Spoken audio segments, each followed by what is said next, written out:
get so miffed when people ask questions. Hey brother, how you doing? I'll try to see how many of these I can make for you today.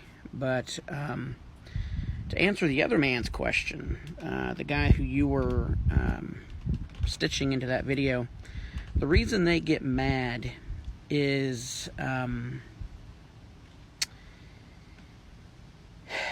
plain and simple, it's because they don't know the answers. And that makes them feel bad internally.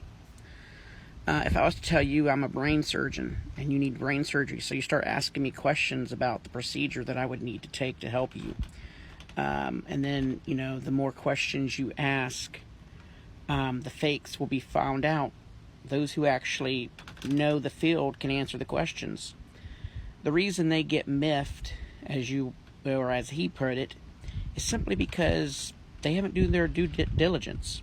The Bible, and I have a degree in religion, and I've read multiple religions' holy books, and out of all of them that I've read, and the experts that I've read who's read more than me, I've yet to find any other holy book where the God of that holy book challenges them to challenge their faith.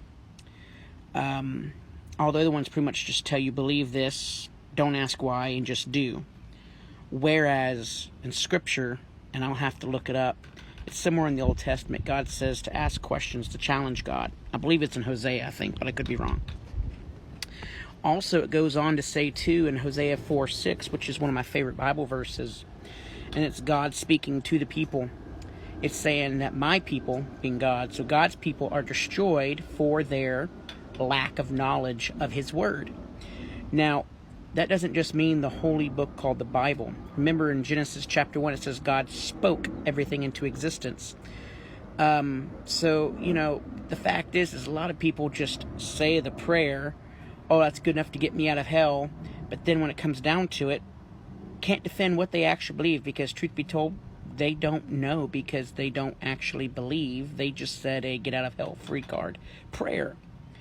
Also, it says to study to show thyself approved in the Bible, meaning study what you believe. And then also in the New Testament, it says be ready.